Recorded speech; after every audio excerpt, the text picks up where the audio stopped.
Hello everybody, here we are again at the palatial Cambridge Country Club, Sparring Golf Course. Today we have the world-renowned Herol Graham, known around the world for his boxing skills. No one could get near him, he was just a different class. We're going to turn to that shortly. We have Steve and Max Joseph today, and we've got Kenny. Kenny's an avid boxing fan as well, and he's been appearing in a lot of my podcasts and he's great entertainment. For anybody that wishes to purchase my book, get it from Kevin Lane Books or Amazon. And of course, tune in and subscribe to the YouTube channel Fitted Up and Fighting Back, please. Your support's really welcome and I appreciate it. So today, Herol, welcome my friend. Thank you. Max. Yes, Steve, here we go. And they've all got a lot of boxing history between them. Alright. No, Kenny's just had his boxes in the bars, in the clubs. In the street. In the street. Wait till we finish this. Of course, there'll be a lot of you that of the age bracket that maybe not quite recall Herol, but your fathers and your mothers and uncles and aunts will, and look him up, of course. And not just them, I mean, Steve, you've had 200 rounds with Roberto Duran, haven't you? I've had a few rounds of Herol. Roberto. And You have that, haven't you, Phil? Sparred with Roberto. No, I didn't actually. I missed it. Didn't they? I thought they stopped the sparring with you with Roberto Duran. put that 2 days with him. They didn't want it. Eh? They didn't want He didn't want it, did it? No. He didn't want to spar with you. But then you've got Marvin Hagler. He wouldn't fight you because he knew he would have lost. They all like that. They were all like that with you, weren't they? Mm. And Max, he wanted to fight anyone and everybody. well, Max has had a lot of sparring with you, hasn't he? Yes. Very much so. So that's great. I mean, great schooling to be spar with Herol. That's why I'm pretty brain damaged now. Thanks a lot, mate. When was your last fight, Herol? Right, okay, 1, 2, 3, 4. Yeah, but it's not basically. I mean, yeah, boxing fight. Last night. Who did you fight your last fight? You recall it, lads? Why did I look Do you know what? I think it's worth mentioning at this stage that Herol does suffer from pugilistic disease. Yeah, so which is you want to tell the viewers, please, what that is? So pugilistic disease is basically a form of brain damage which comes from boxing, as we believe, and to many people it seems like Parkinson's disease, but it's actually caused from boxing, and that's what unfortunately we think that Herol's got. And it's just a build-up of punching where over the years you've been getting hit over and over again to the brain. And some people say that because Herol was so evasive with his boxing, he didn't really get connected at all. No, he didn't early days. When he was with, when he had his fight with Julian Jackson, which was a world-title fight, Herol was absolutely destroying him for 3 rounds. And I don't know if you remember, Kev, but I know you remember Kenny, but he was absolutely destroying Julian Jackson, and the referee was actually going to pull the fight. So really all Herol had to do was move away from him, but he clipped him, and they reckon it was a punch of the century. And that could be that, why Herol's got this damage, unfortunately. So we'll try and help him along with the questions. It doesn't seem that way. Yeah, so viewers, I hope that explains why sometimes Herol, the eyes are alive. Do not make a mistake about that. There are like fire when you look into his eyes, okay, but his movements and sometimes is a little bit reserved, shall we say, but the eyes tell you inside that head. He knows what's going on for sure, and I wouldn't want to spar with him either way. I actually saw that fight. I can't remember whether it was on telly now or I was appeared. But he couldn't hit him unless you trapped him in the corner or up against the rope. You had no chance to hit him in the middle of the ring, and it was a punch. I've got to tell you, it was a punch like you never fucking see. Scary. It was one. It's like them punch that Fury. You know, it was one of the hardest punches I've seen thrown, and it was a cracker. I mean, it did not tell anybody. It's quite, bizarre when you think about it, where no one could ever hit him, and then he takes like a punch of the century. Yeah. A one-off punch like that. Yeah. Yes, it was also the case. The normal case, they can't get near you. And I can remember other fights. They never touch me, and you get a win. And the win is brilliant. It's just that the other ones, in the case of other people wanting to fight me, if you're ready, I'm ready. I don't know whether it was Brendan Ingle in your corner at that time, or is it Glyn Rhodes? Would it have been Glyn Rhodes? I'm not sure. I think it actually was Brendan Ingle, and I'm certain in the corner they were saying to him, look, Herol, just move away, because all you need to do is just see out this round, and the referee's going to finish it. And I think Herol, being how Herol was very entertaining, he wanted to knock him out himself. He just leaned in a bit and then got caught. He could punch. Yeah. But if you look at 10 best knockouts of all time, I think that would certainly be up there.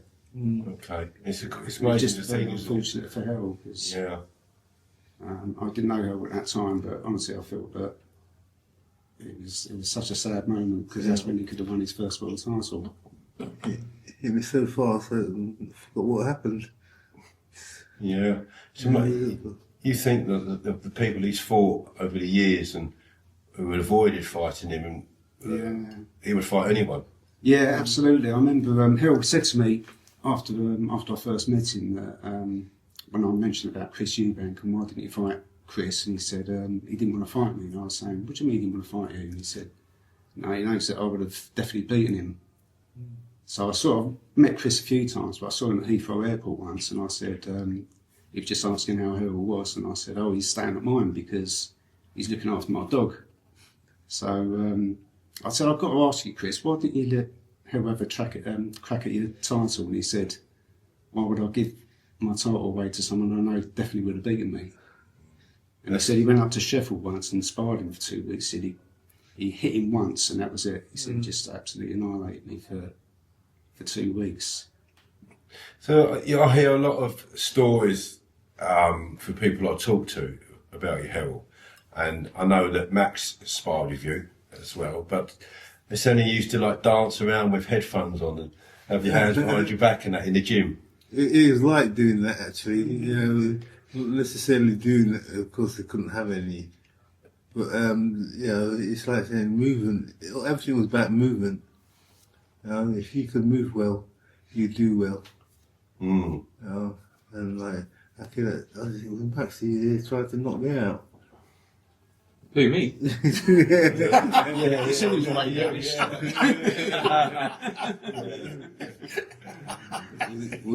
when you had headphones on?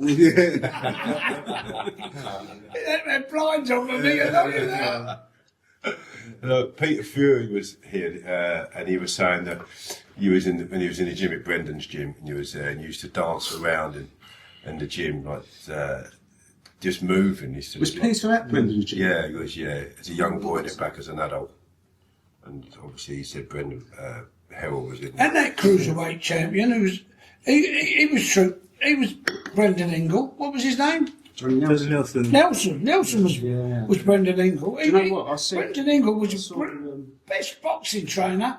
Boxing, nearly all the boxers who fought for him, you couldn't hit them. Yeah. He taught them not to get hit. Proper, sort of half amateur rules, really. But he was brilliant. Even Dominic, I think, he's a very good trainer. Yeah. But I My suppose sons do it now, don't they? Yeah.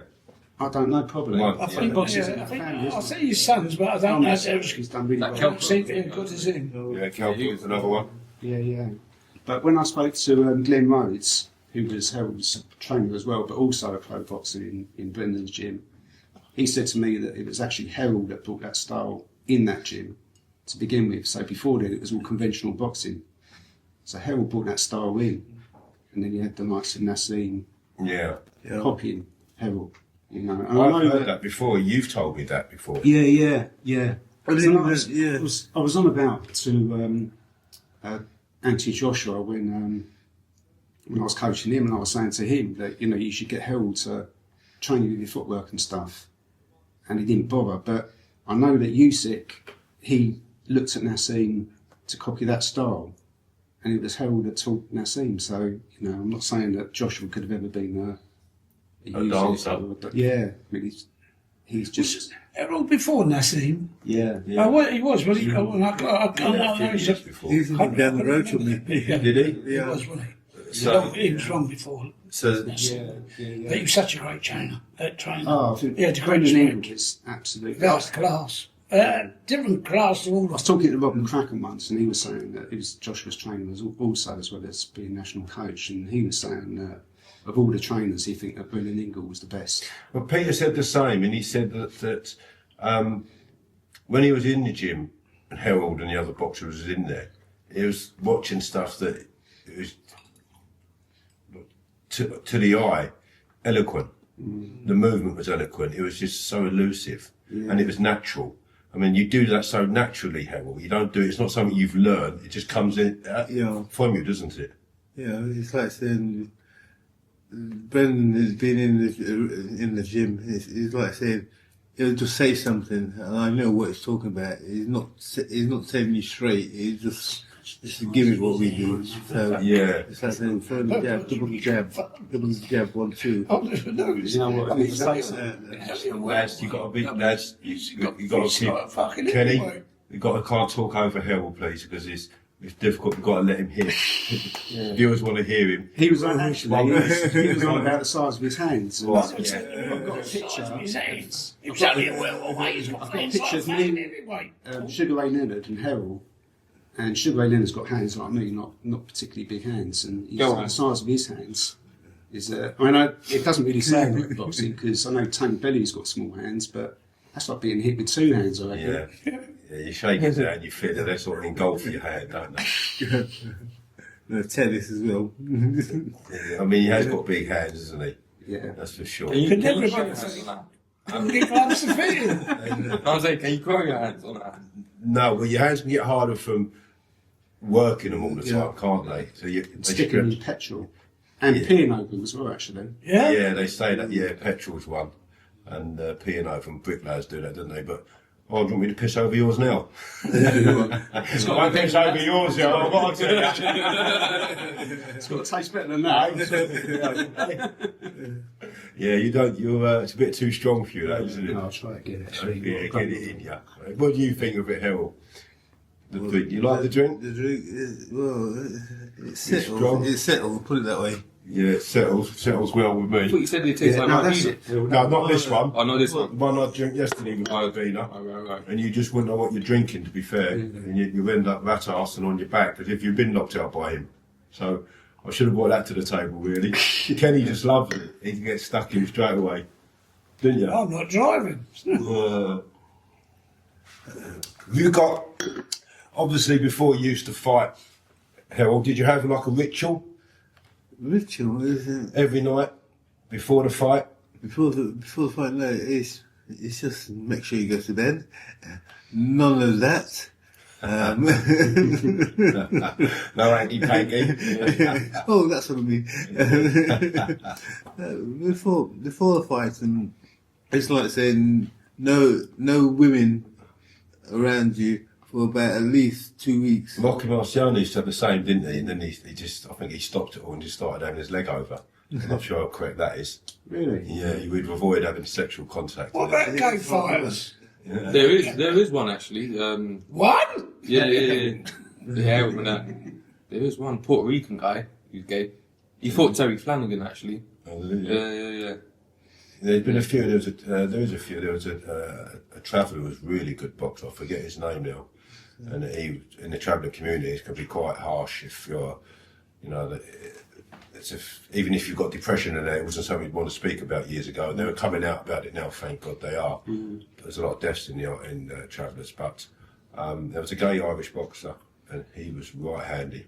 And I suppose he being gay and then being a boxer, it could only have assisted him because he probably had a lot more fights as a result. Yeah. You wouldn't want to be locked up with him, would you? No, well, okay, now he'd knock you out and shag you. Yeah, exactly. I don't want you coming and looking for me because I've said that. Do you know what, talking about travellers though, when Finchy went over to Galway to spar against some of the Irish boys over there, Max was there, actually sparred against some of these boys, and one of the dads turned around and said when we was in this gym, I think it was called Olympic Gym, something like that, and one of the dads turned around and said, "Oh, is there any travellers here?" And I was like, "What are you talking about? We're all travellers." And the whole gym was full of these travellers. And we are really, really good. A lot of them box for the national team as well. And there was 2 coaches, both were called Michael.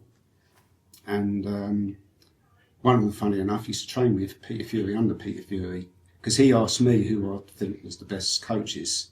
And I mentioned Peter because I think he's not just a good trainer, but an intelligent guy. Yeah, he is. And I said to them, "Who do you think your best boxer is of all time, like ever?" And they actually said Herol, and I was actually quite shocked. And I was mentioning that, and that's the thing is about travellers is that they there's a lot of depression in the travelling community, as you mentioned, and like for them it's not so masculine. It becomes It's a weakness. It used to be considered a weakness. Yeah. Yeah. So Herol was the first one really that I certainly can think of that actually came out and said that he was depressed and tried to commit suicide and that. And so he, but then he turned his life around a bit. And but with these coaches, they said that for them, for Herol to have come out like that, was just quite unbelievable, really. Yeah, refreshing. Refreshing, yeah. And since then, people like Tyson Fury, Yeah, has come out. So a lot more people. But years ago, when Herol came out and said he suffered from depression and tried to commit suicide, that was a shock. People would never have thought it was such an admirable man, such a powerfully strong man in the boxing game. I thought he was an advocate for bringing it out and helping other people. Absolutely. And it doesn't matter how strong you are. If depression's got you in that grip, in that dark pit, it's a lot of boxers have it. Well, we were talking earlier, Kenny and that, and we were saying that for so many years you've got training, fighting. That's all you've got, and then it just stops. Yeah. Your world changes. Is that right, Herol? Yeah. What do you do now? That's the thing. What do I do now? What can I do? And you don't know. You're thinking what to do other than the boxing. Mm. And if you don't have something around you, that you need a doctor. A doctor will help you in the sense that, wait a minute, Herol, you're a trainer. Go train and go to work and train as a boxer and teach someone else your skills. And go in and go teach someone. And doing that, it saved me. Really, it saved me because it wanted to be like me, but it's hard, and I had to show them exactly everything I did. Not the brothers, but it's hard work. And if you haven't got that, you've got an empty void there. And then the doors open for other things such as drink and drugs. A lot of boxers turn to that, as we well know. If they don't go back into training, or they've earned enough money out of it to maybe have other ventures, it's just nothing, is there? You try thinking about it. What can I do? And the other thing they do. What can I do now? If I leave boxing now, I'm going to get depressed. It's going to depress me, and I knew that as well. So I went back into the gym and started training for myself and training other guys in the gym. Where was that, Herol? So it's in Sheffield. Sheffield, you're still back up there, was it? Yeah. It was good. It was good fun. Did you feel at home now, I would imagine? Oh yeah, it was a homely thing, because I was in doing something I wanted to do, and I think they wanted me to show them as well at the same time.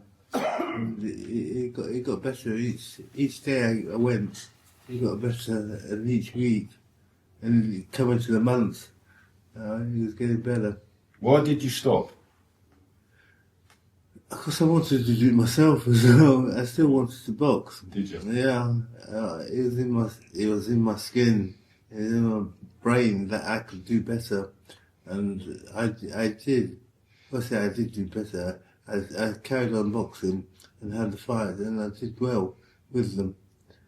And it wasn't until about 5, 6 fights I had, it started revving up inside me that, you don't need this, Herol, you don't need it. And that's the negative side I got out of it. And going to the doctors and seeing the doctor said, well, this is depression. I mean, he was calling it depression there and then. So this is depression, what you're going through. So you've got to think about making it no more events. And he told me, and from that day, I said no more. I jacked in, and I was lucky in the sense that I was ready to stop boxing anyway. Well, how old was you then when that happened? Roughly. Roughly, I'd have been. It was about 13. No. Was it against Charles Burger? Was that your last one? World title? I can't remember that. That's how bad it is, I can't remember. Yeah, around about 38, something like that. And for the weight division that you was at, I mean, there's not many years left in you, are there? Was there? I mean, I think it's a bit different when you're heavyweight. But yeah. It's moving around more. Yeah, that's a hard division, that is. Yeah. It's a hard division, isn't it, when you're... I mean, what was you weighing in at that time? I was weighing, I was about 11 stone, 11, 10, and then right 11 stone-ish. Top 11 stones. And it's they can hard. hit hard as well, that. Yeah, good weight. That's a good hitting weight. They reckon it takes 4 to 6 pounds to knock the average man out. Oh?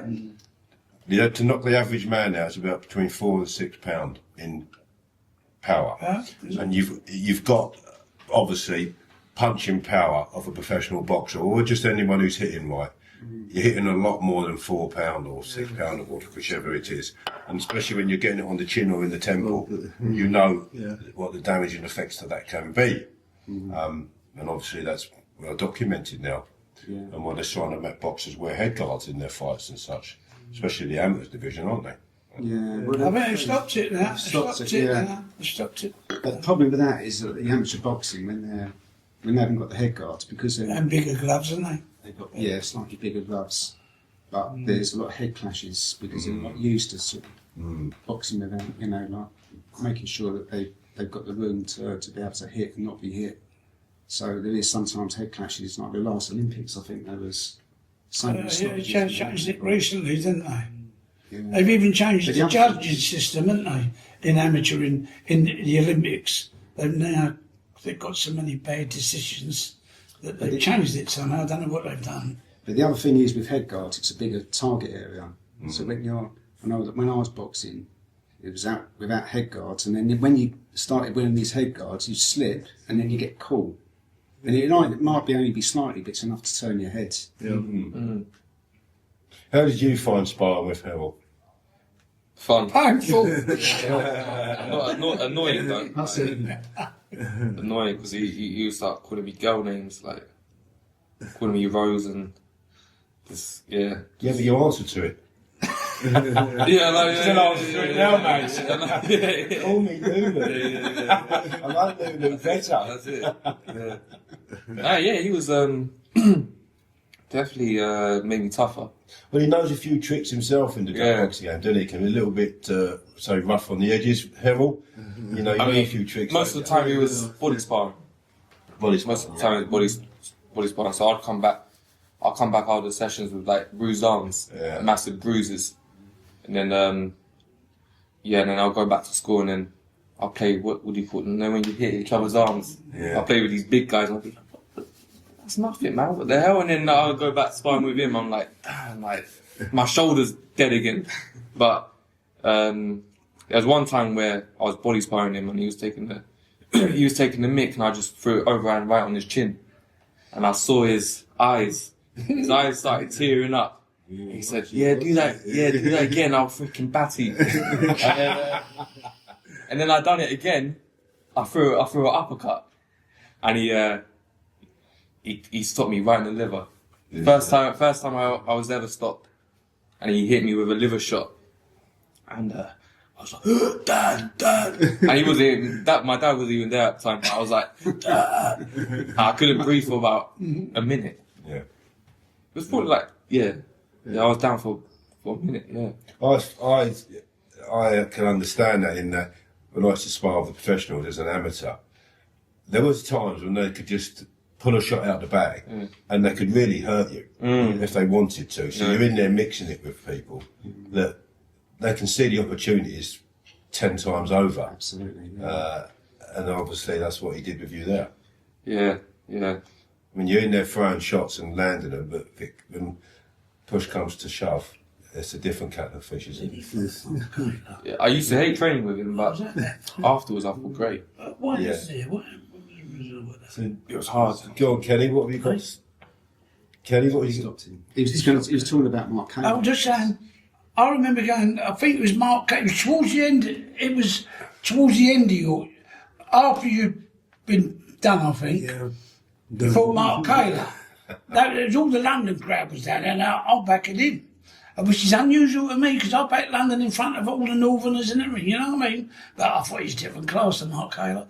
And Mark Taylor was more or less a light heavyweight, sort of, bit bigger. He was good though, wasn't he, Mark? That was good. No, not running Mark Taylor down, just saying he was better. And I got lots of bets on because there was all the Canning Town. He's at Canning Town, wasn't he? It was West Ham. They was all, betting. Lots of lot heavy. How did that fight go? He won it. It won. Yeah, it is. Thanks. Yeah. It wasn't an easy fight. It's just, I made it look or seem easy because of the movement. Yeah. They were both past their best, Yeah. but he was still better than fucking. Not quite as fast as Taylor was. Do you know Bruce Lee used to say that be like water, and his movement is poetic, I felt, and I was always a massive fan of that.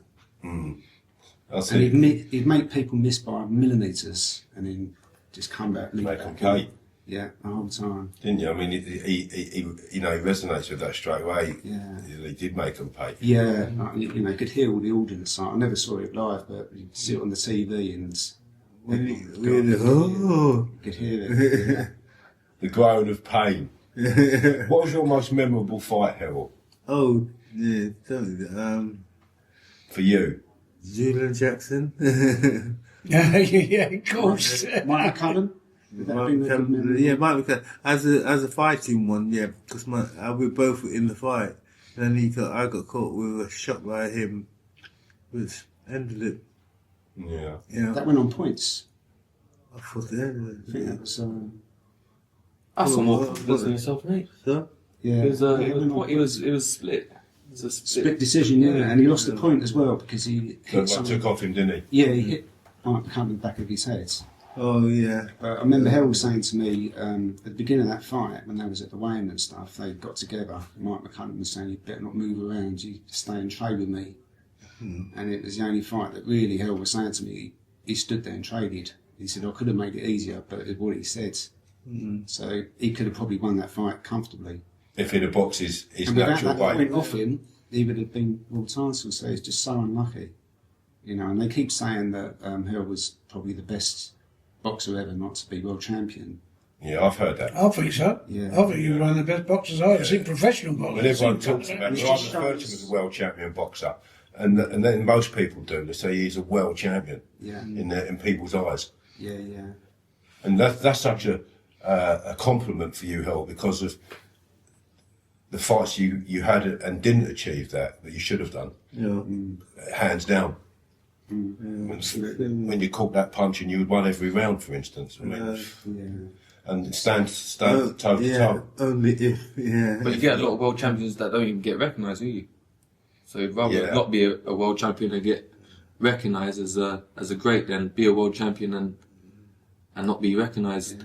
But that's the other side of it. But being world champion, you know, comes a lot of money as well, doesn't it? You know, so It's another big fight, at least for one big amount of money, isn't it? At least, you know what I mean? And, you know, you've got title, you got to reach, you got made for life. Usually, if you can just get that world title, absolutely, and that, absolutely. You know, You get took your lifetime money. It's prize fighting, isn't it? At the end of the day, Yeah, so they do yeah. get their money. Yeah, But it's brutal also, and it's a, you know, it's a great side of boxing, especially as amateurs, when you see the kids growing up and you get the mums coming up to you and saying, "Oh, thanks for helping out our son," and he was a fat kid and now he's slim, and or he was always bullied and now he's not, you know. So that's Well, he's a black So that's kid or not a bad kid. no fat kids. Maybe you could say large kids. But anyway, you know, so it's that side of boxing's great, you know, and you get all these amateur trainers like Gary Foley and Sean Murphy and Sid Khan and so many, Tony Cisse, and these people should be recognised because they're taking off these kids off the street and they're moulding them to do something with their life, and so that's what makes boxing great. But then I think the professional side has got such a different side. It's almost like two sports really, and it can be so brutal. And I think you've only got to look at Josie Parker to see how unlucky he's been. Really, he didn't have to take the last fight that he had, and yet he did. And it was, you know, it was a little bit heartbreaking, even though I wanted Wardley to win because he's, you know, he's the underdog and he's British, of course. But seeing him have that taken away from him, that title, you know, where it's eluding. I know he was world champion for a bit, but he could have got another big payday from Usyk. Yeah. So it just shows you that boxing can be very brutal. And you never know what's around the corner in boxing, do you? Exactly. Yeah, and the other side of it, and this is why I say it's two sports. You don't necessarily, I know it helps, but you don't necessarily have to be a great amateur to do very well in the professional. Well, that's ranks. just improving, isn't it? Absolutely. With Wardley, you know, he's the white collar boxer. How many amateur fights did you have, Herol? Ooh, You told me 50. I was going to say 54. Yeah, didn't we try to do a couple? and what was your record as an amateur? Was you ever beaten as an amateur? Yes, but not about twice. Early on? Early on. I thought how many fights I had. But he was actually junior world champion as well. And he beat John McGarvey. Do you remember him? Yeah, I do. Yeah, I just go and have a tasty Yeah, fight, loads of yeah. Beat him in the final. He was tipped for the top and never. Yeah. I don't know what happened to him. Yeah. McGarvey. Well, he won a world champion. He did, yeah. Well, He was world champion. I remember Ali coming over and you know, Ali come to England and had a little shape up with McGarvey, you know, mood, you know, for the news. But I forgot all about him, McGarvey. Yeah. Funny enough. And so, if you could change anything, Herol, going back years, what would you change? I'd hardly change anything. It's just the sense. Well, really, changes is a case of my mind telling me what to do at the time within the fight. It's like just changing your mind on certain things you do. Okay. That's You what- could listen to Brendan Ingle, Yeah. couldn't you, and avoided that Yeah. fourth round knockout by Julian Jackson. Yeah. Sometimes it's fate as well, isn't it? Yeah. You know, you don't know what. Yes. Time and place. Time and place, yeah. You think, I've often had that thought, is there anything I would change? And there are some things I would, so I suppose pretty much everybody, but it's one life, live it, we've got to get on with it, haven't we? Yes. Absolutely. And make the best of what we've got. And going forward now for Herol, he's obviously, he's in a situation in the moment where Peter Fury has got a charity, and Peter's going to be in touch with you, Steve, and you, Herol. He's got your numbers. I sent it to him last week and he thanked me for it again. I'll swap numbers for you. And he's looking to, with the charity, relocate Herol to a flat and provide a monthly figure to help him survive. When we were talking a little while ago about the income that boxers get, or, you know, the purses, they're getting a little bit more money now, but most boxers retire poor. They have to get their bums on seats at fights at early stages to make a bit of money, don't they? Sell tickets. Like some boxers, they sell 200 tickets. They've done all right. However, not a lot of boxers, not all boxers have that. So people may think, you mentioned the name Herol Graham, oh, if they knew his situation, they would be quite shocked that he's not living in a great big mansion. He's not driving a Bentley. And there's many, Kirtland Lane. Used to live down the same street as Herol, in Nottingham. Yeah, 2 great boxers. Yeah, Herol, I was sitting next to him in the fountain at Mitchell. Jones, that's it. I was trying to think. Jonesy beat Kirtland Lane. Kirtland Lane won 2 fights, 9 rounds, pissed every round. Clandor, Jones knocked him out twice. Jones went on to vault for the world title in America. I went and watched it. They fought a draw. Another one like him. I thought him and him, them two would be world champions. It just didn't work. It's a fatal, horrible game. Ruthless. Yeah, game. we trained together. Can be ruthless. He was an excellent boxer. Yeah, wasn't it was, his speed. he? Yeah, speed. He, I was sitting next to him and he's had a spliff, and I think it was a brandy or whiskey he had in his hand. He had a fight coming up. I said, Kirtland, because he'd been down Harry Holland's gym sparring, and we went down there with John Scott to spar with him. Me and Matthew Tate went, who went on to fight for the Southern Era title. Matthew, professional boxer. I never went because I went to prison, but went any further. However, he went, yeah, man. Like, it was nothing. And I'm not condoning that, of course. But the man himself was very different, and he was very skilled, the same as you, Harold. You're a different class of boxer, in my opinion, and many other people's opinions. Just way above. And you're their idol. And people would love to have been like you as a boxer. You were a different class. Going back to Kirtland Lane, Steve Bump's done an interview with Kirtland. He went to Nottingham, and if ever you could get hold of that interview, maybe YouTube, it's really worth watching. Amazing documentary. He was at Peter's 50th, I was met him there. Absolutely fantastic. Yeah, he's a character, Steve, isn't he? Yeah, he is. He is. You're obviously all your interviews over the years, who would you say was your best interview?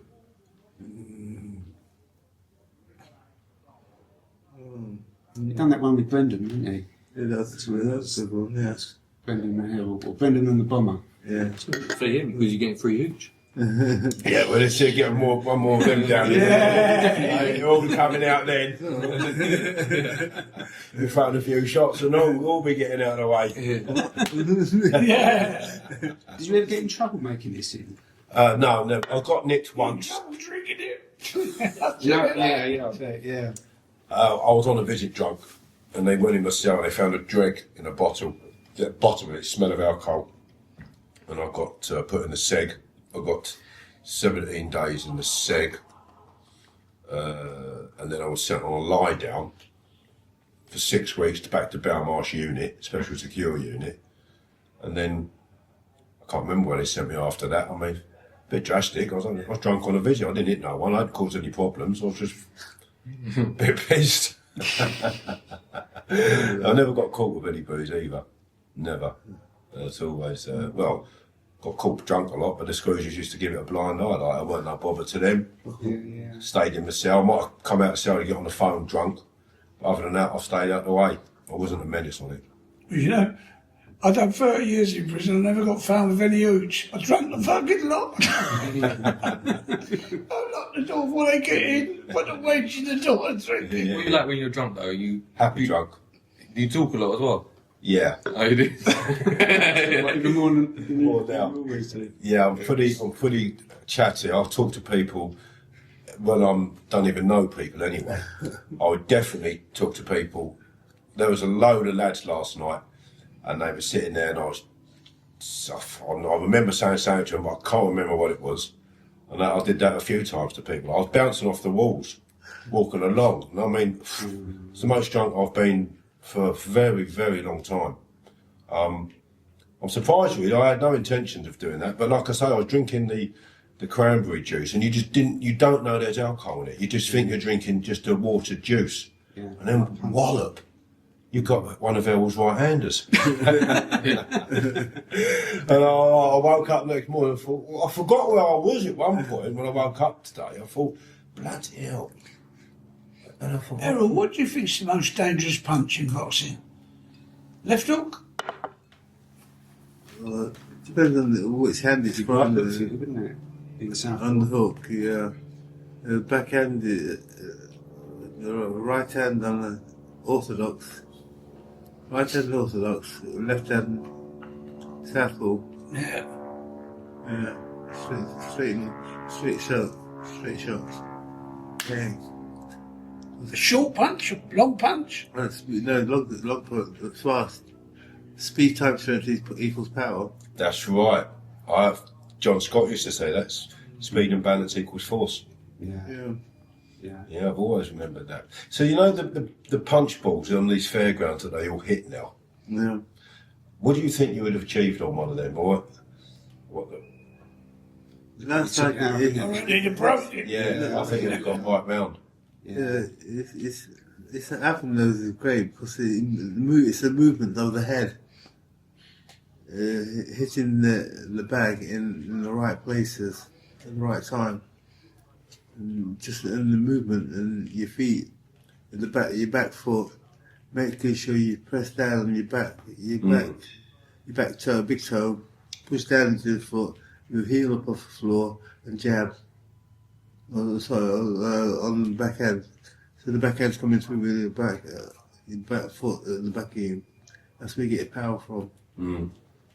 And if you drop it and come up on the back heel again on the front foot and hook, through a hook, with that spinning, you get a lot of people turning doing that. Yeah. Don't move, Common. push your toe and turn your waist. Turn your waist around with them big. You get more power that way.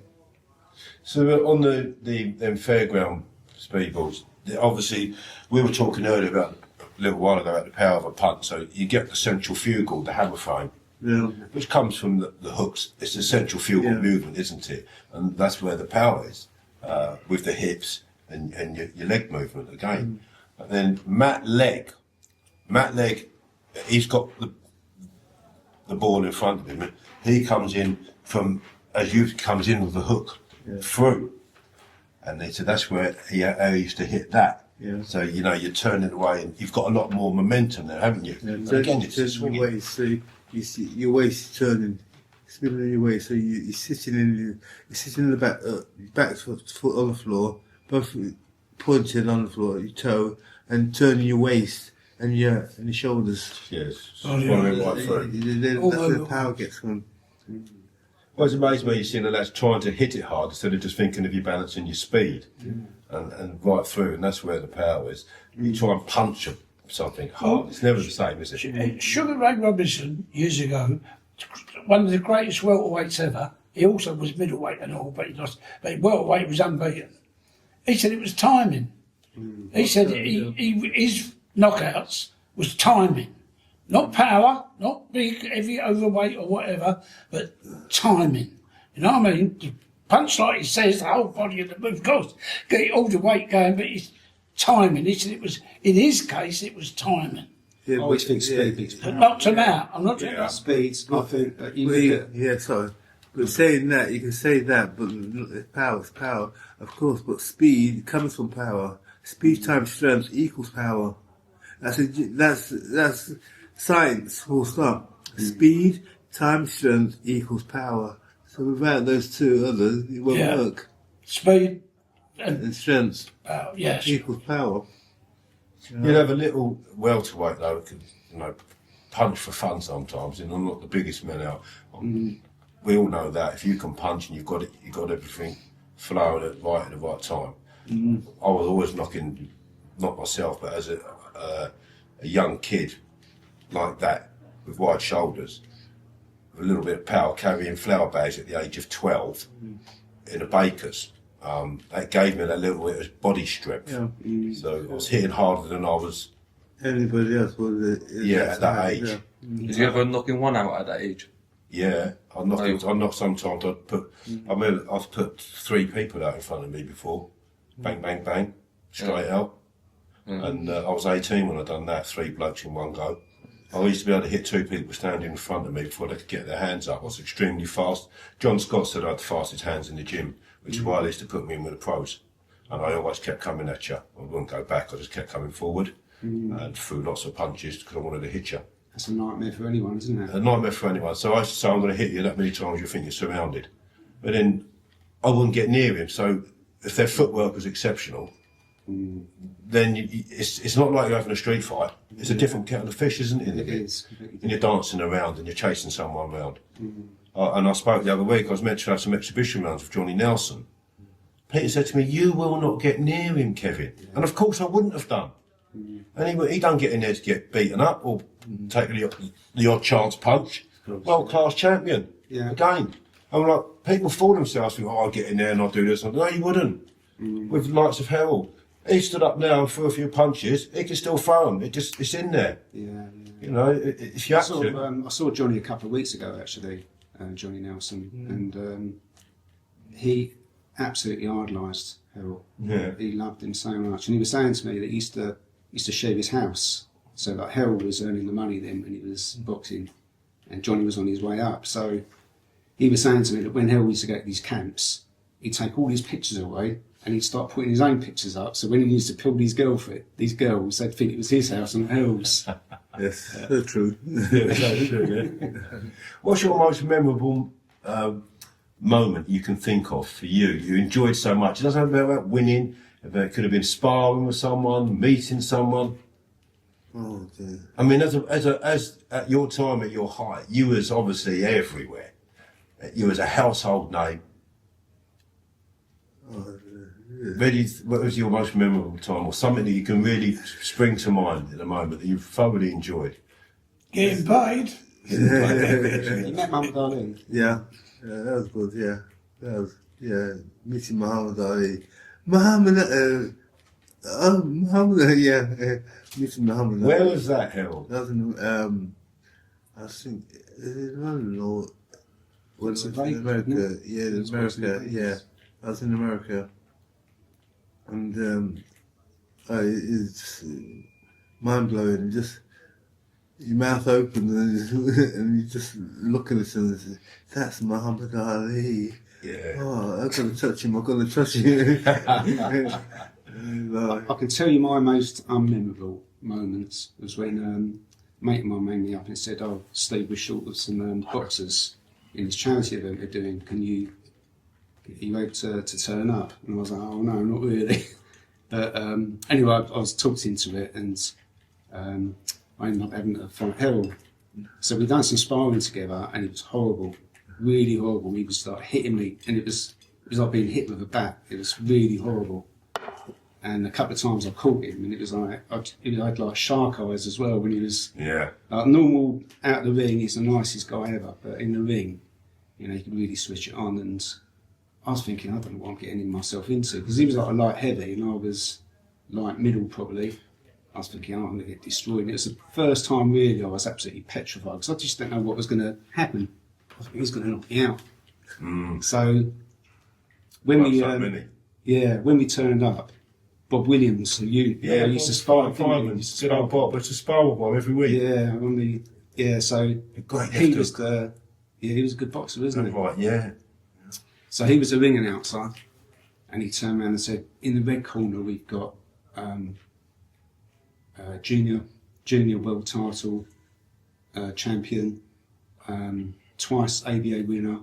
It was like light middleweight ABA champion, British champion at middleweight, light middleweight, super middleweight, light heavyweight, European champion, cruiserweight champion, 3 times world titleist, Herol, Bomber Graham," and everyone was going mental in this crowd.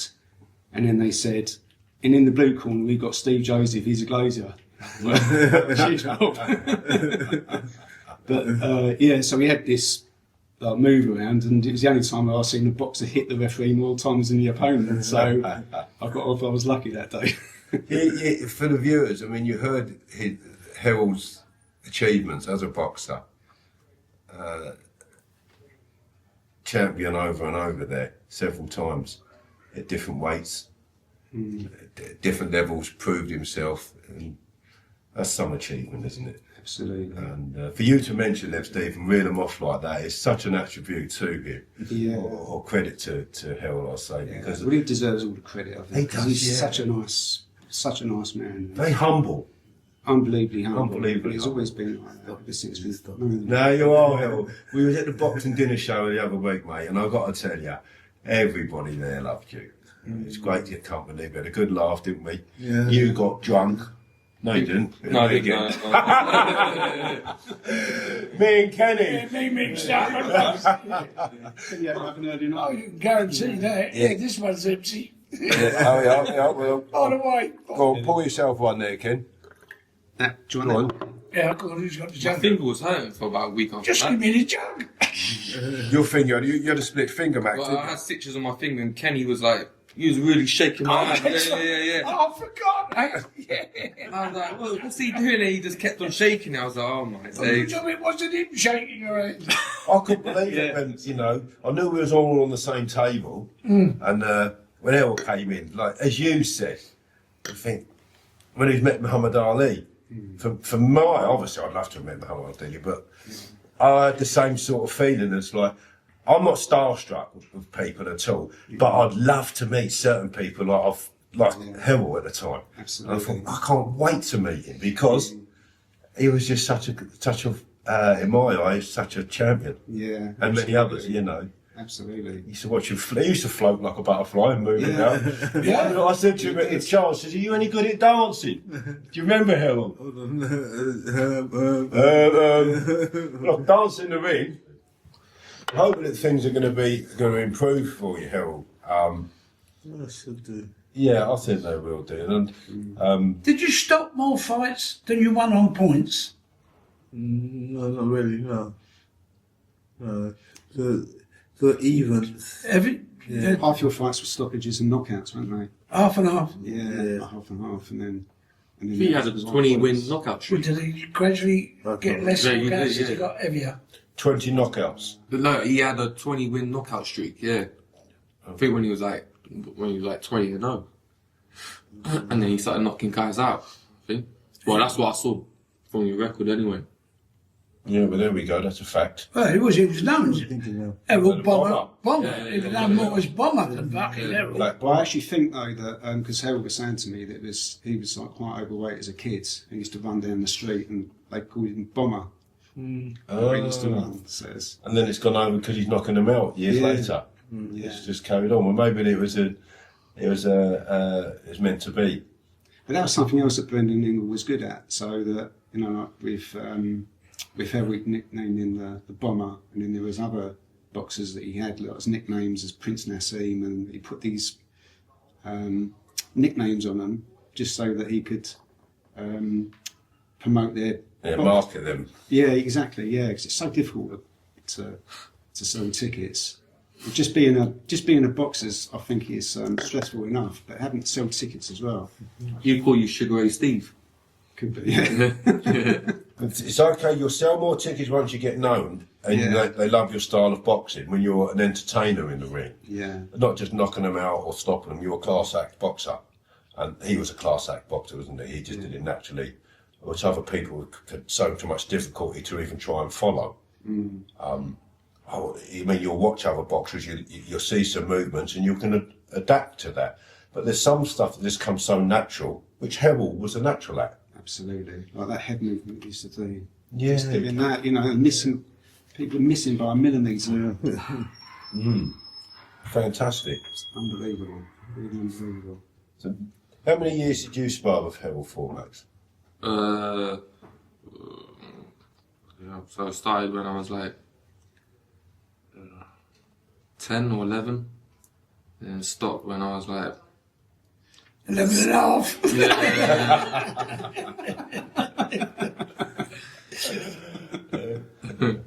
17. It's such a to be able to say that you've sparred with him. Of course, you've sparred with that many people over the years. You three lads, haven't you? I mean, it just goes, you couldn't remember the amount of people you sparred with. Yeah. You've had some memorable sparring, haven't you? That's the thing. Who you sparred with, you sparred with some world-class, Oh yeah, yeah. because you were world-class yourself. What was they paying for boxers then? I mean, there was 40,000 boxers, professional boxers in this country 40 odd years ago. Now there's 2,000, I believe. It's A unbelievable. lot of difference in professional boxers. Unbelievable.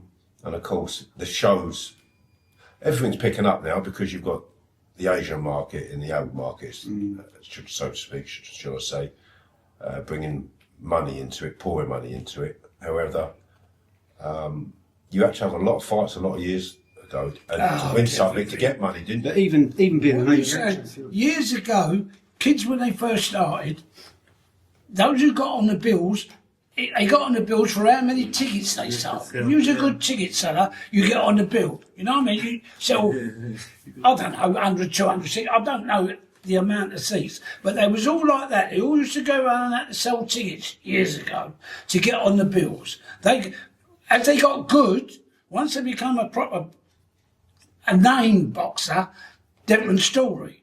But all the earlier, they got on through selling tickets. That's how they got on the bill. If you was a good ticket seller, you'd be on my bill. You know what I mean? You couldn't sell a ticket. You did that, Errol, because I noticed you, when he said that, you resonated with that straight away.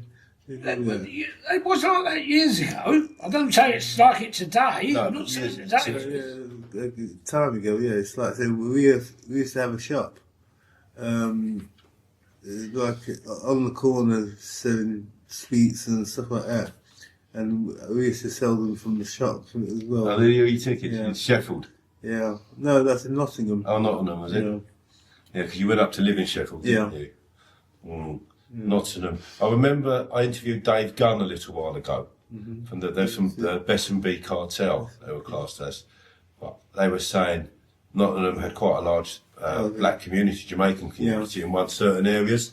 And he moved to that area from another area. He said he'd never seen a black person until he'd moved to that area. He said obviously now he's got best mates still to this day, but Nottingham, I never thought Nottingham had a community like that, but it did, didn't it? Yeah.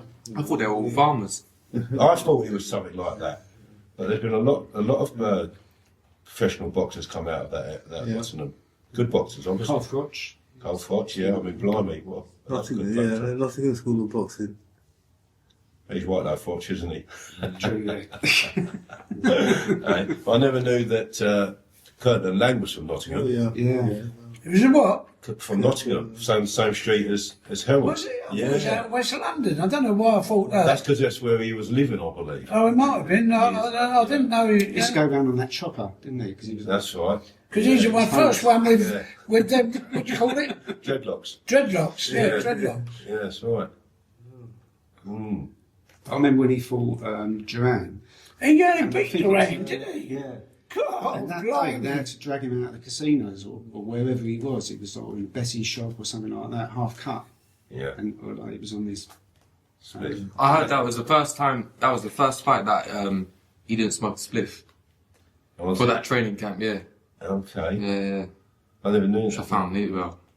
But he was another one with that movement as well, wasn't he? Yeah. Yeah, Very good. amazing movement. Maybe they used to be dancing partners, these two. And definitely sparring partners, weren't they? But training partners back in the day. Did you go to the same gym as him then, Herol, in Nottingham? Yeah, I used to go to one of the gyms that he went to, but I didn't stay there for long. Okay. I was in the Radford Boys Boxing Club, and then I went to Nottingham School of Boxing, and he was from Clifton. He was from Clifton. I didn't go to that gym, I don't know, yeah. but we knew each other. And how old would Curtin be now? It's got to be... Would he be the same age as you? Same eh? age, Yeah. 67, 68. Do you know the other thing is, didn't he win an ABA title? I'm certain he did. Yeah. But back in them days, to win, this is going back to what you were saying, really, Kenny, was that to win an ABA title, like people knew, like the boxers knew who won the ABA titles and that, and they were Yeah. most famous before they won before they went into professional. Yeah. And then sometimes they'd have to fight 3 times to get in the final. Yeah. Oh, yeah. On the same, years not on the ago, same yeah. day. Yeah. And actually on the same day. That fight of a cut eye from the fight before. I mean, that's Max won the London ABA champion. He didn't even box. He just got wise all the way through. Yeah. I've witnessed that myself recently with a boxer, trained all the time, good boxer, but I noticed that you're getting buys, you become a champion for a buy. Yeah. And that's sad in the boxing, especially when boxers have trained so hard for those fights. And they want the fights to become a better boxer, don't they, first of all? It's about time on feet for runners, and it's like time in the ring for boxers. To be a Southern Area title champion years ago, Herol, you might have had 40 or 50 fights. Well, I don't know about 40 or 50, but As meant a something. pro, before you Years got there, ago, the 17 fights now southern, in the middle southern area. or northern area meant you could top a bill. A southern area title could top a bill. would do. Small, all, Your but club, it topped full. the bill. Now they're all these silly world title things they call it. They're not world title fights. You know, silver world championship or something. It's ridiculous. Well, you were telling me the other day about Usyk. I think he had 300. No, Peter said he had 300 fights. It was you or Peter. 300 fights Usyk had, didn't he? Usyk, the world champion. Usyk, 300 amateur. Yeah. And you won them all. Unbelievable. He's the greatest. I've got to say, on Lomachenko. records, he's the greatest champion ever. Really, on records, you can only go by records. Lomachenko, who used to train Usyk, Lomachenko's dad used to train Usyk, but Lomachenko had about 300 amateur fights. And I think he won them all apart from one, and then he avenged it. I think he did, he had. Won He was another famous. two gold medals. Usyk won A couple of Cubans have done it. It's unheard of, really. So when Herol was boxing, you were out a lot more back years. You was fighting more regular. Yeah. Boxers don't fight as regular now, do they? I mean, there's No, they don't. But I think they're really good athletes because they've got the strength and conditioning coaches that we didn't have when we were younger, and the diet's changed as well. Because I think that's where boxing's progressed and it's made it safer as well. Because boxers when we were younger used to try and make weight and they used to suck on food and fight away. Yes. Mental. I remember Spencer Oliver when he went into his coma, and a week before he had all these crash mats over him in the gym. I goes, "What are you doing?" And he goes, "They've told me I've got to lose weight, and I'm still, I think it was like half a stone over or something like that. And obviously being a smaller guy, it's difficult to lose that weight, that extra weight." And I was saying, "Look, Spencer, just move up." And he goes, no, I've got to fight, and blah, blah, blah. And then, unfortunately, he got that brain injury. But years later, I was sparring him, and we sparred quite a lot of rounds together. And he was saying to me, and this is where I understood about the weight loss and stuff and how dangerous it can be. Because after this spar that we had, he said to me, "Oh, Steve, jump on the scales." And I think I was normally like 10.5 stone, 11 stone. And I lost half a stone overnight. And he goes, "Your legs were like going. I could see that you was going." And then he explained to me that when you don't drink water, when you don't rehydrate yourself, the gel between your brain and your skull thins down. And there's nothing to stop your brain rattling against the skull. And that's where you get the knockouts. And that's where it was so dangerous years ago, because they used to suck on food and fight away and starve themselves. So there's no cushion. Because that's the first thing you lose, really, that gel between you. There we go. It's a fact for people. So what happened Know to that. Ben and what's name fight when he had to go to hospital for dehydration afterwards? Yeah. Is that it? Because I guess he that was got the same thing, dehydrated. because he had to lose a lot of weight, didn't he? Yeah, he did, yeah. Right up to the crunch. Yeah, so Certainly it has made it a lot safer now with these check weigh-ins and stuff, and the dietitians that they've got with them. What was your diet like, Herol? It was the same as normal, but it's like saying I'm particular about my weight. As always, when I used to have a fight coming up, I could be 3 pounds overweight at the time, and I've got to get rid of that. And it's like saying, going into my books, medication and stuff like that, or I go through everything just to check up what I can eat or what I shouldn't be eating. what's going to be good for me when I'm eating it as well. Potatoes, people say, oh, the potatoes are no-go because they're large carbohydrate. There's so much carbohydrate in the potato and whatever, and especially when it's fried as well. Yeah, because you're cooking it, you turn it into glycogen, aren't you? Which your body does, which is a sugar. It's a stored sugar, that isn't it? Or it's an energy, isn't it? Glycogen from starches. Yeah, and that's why I got that from a long time ago. So I'd be like, who's mad with weight? So many people used to be mad with weight, and I got like one of those where I wouldn't drink water. A lot of water. With water, it's like it's heavy on you. Or having a cup of tea or a cup of coffee, something like that. We'll drink chocolate with sugar and the milk and the water. It's a killer. With the milk and the sugar, it's definitely, isn't it? For putting the weight on. Lemon tea I used to have. Yeah, something like that. Yeah. Yeah, lemon tea, no sugar. Yeah, that's exactly that. I went to that for years. And, It's food you can eat now. You can lose weight. Like salmon. Yeah, the salmon. It's it's a begins with L. It's in foods. It's a fat burner. Lift something. You should know. I studied sports nutrition. Some years ago, though, folks, it's like nearly 30 years ago. You do forget, they say use it or lose it, don't they? Yeah, absolutely. Yeah. So don't stop having sex, all you lot out there. What? I forgot all What? 15 years ago. What about you, Max? How you do with your weight and such? Yeah, I've actually lost weight. I've lost a lot of weight, yeah.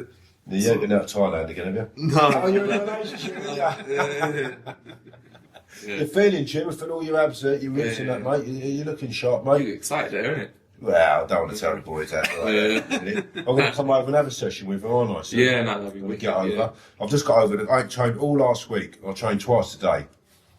But I've had this bleeding man flu, and I'm still bringing up phlegm. And so it's still in you. You've got to listen to your body, haven't you? Yeah. You go in, you're weak anyway, and you're going to make it even weaker. But getting back to the diet side of it, Peter Fury was the first person who taught me to write down my calories, carbs, protein and fat, what I'm eating in a food each day, and record that.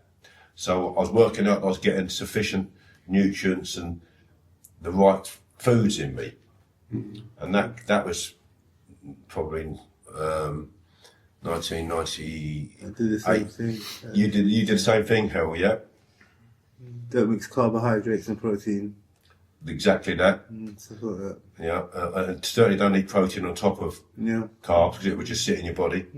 Stuff like that. The mix, it takes too long to digest. Yeah, for about 4 hours, that's right, Herol. However, I used to say, stick to your vegetables. If you want carbs, get them from your veg. Yeah, that's the best way. The best way was, good, plenty of green, plenty of colour is what you want It's water. There's more water in in your veg. veg, yeah, in that way. It's natural as well, isn't it? Yeah, natural. You're getting your vitamins and your minerals, of course, from those, which your body needs, especially when you're training. And you would have trained twice a day back then, Herol, wouldn't you? 2 to 3 times a day. 2 to 3, yeah. 3 as well, okay. Yeah, the run in the morning is one of them. So the training in the afternoon, training in the evening. Yeah. You were saying when we was at the dinner show, Herol, you used to like the running, didn't you? Cause you Yeah, that's taught me a lot. Just running. Because running, you can lose so much weight in your runs. The carbo is trying to get back into it now. It's like saying carbohydrates and proteins. It's a mixture. When you mix them together, it's harder to get rid of them out of your body. Because carbohydrates are for energy to run. Proteins, again, it's energy in your body for something else. I forgot which one. to run the organs. Your body needs fuel to run itself, doesn't it? As well as you need certain oils to send the messages through your neurons. They talk to each other. They talk to each other, that's all right. A lot of people don't understand how the body functions, but it needs fuel. We all need fuel. And if you're not putting the right fuels in, you're putting diesel in a petrol engine, it's going to go wrong, isn't it? Yeah. Eventually. But you see a boxer today, and you were just talking earlier about sports and strength conditioning trainers, how it's come on, and how they're looking at the body now, what to put in it to make you perform like a top athlete. Back in the day, Herol, when you was boxing, there was still a lot of boxers they made the weight okay and they ate what they wanted, but they weren't putting the right foods in their body. Yeah. Something that's just cropped into my mind, Herol. So your trophies and your belts and everything, you must have such an array of medals and trophies. Yes. I said, I bought a lot of trousers to fit them belts. And the size of some of them as well. 38-inch waist, 32-inch waist. Yeah, got some good surfers, yeah. I remember that I don't know what they're like now, what the boxers get. They get your belts, of course. Yeah. But they have marble and stuff like that, and back in the day with the boxers, and there'd be 3-tier trophies, for good shows if you box for the home counties and stuff like that. I think the Lonsdale belt is the one. That's the one there. Yeah. That always was, And then wasn't you've it? got to win it 3 times to. Yeah, that's it. hold Yeah, it. win Have it you? 3 times to keep it, didn't you? Yeah. You could keep it, could you, if you won it 3 times? Yeah, that's stunning. That belt. That's for years, isn't it? That's famous, isn't it? Yeah, absolutely. What would you say is your best medal you've got? Lonsdale, 2 Lonsdale, Lonsdales. and European Commonwealth. and Commonwealth. God, that's great, isn't it? Yeah. And you just read them off like that. European, 2 Lonsdale. No, but he was Right, a world-class it's- fighter. yeah, I know. European, he was, unfortunately, he ain't got a world. He was that class. I'm not bullshitting him or fucking anything. That junior fucking killer, that cunt, if you ever see it. Right, folks, I'm just going to wind this up now, and I'd just like to thank Herol for his time today, Steve and Max and Kenny, of course. There's a lot of Drink to do, mate. the drink to do it, but there's stuff there that people would never have known or heard. It's great to see Herol here, and I really am grateful for him to come in. But please be mindful of where boxers are today, who have been in your front room, on your TV. And don't always assume that their past have been glory right up until their dying day. Some of them have hard times, some of them suffer depression like Ricky and Herol and many, many more boxers. So look for the charities, please, that are out there. There's many people that do it. Peter Fury's charity, it's not just his, but they've set it up to help boxers on hard times. And do some research and search for them and donate to them, please. And if you see Herol out, shake his hand and give him a load of dough. One, two. Well, he might get a right hander. Everybody, thank you very much. Sign into the Fitted Up and Fighting Back YouTube channel, please, and subscribe to it. Thank you. And Herol's interview will be coming out probably next week. All the best. Take care.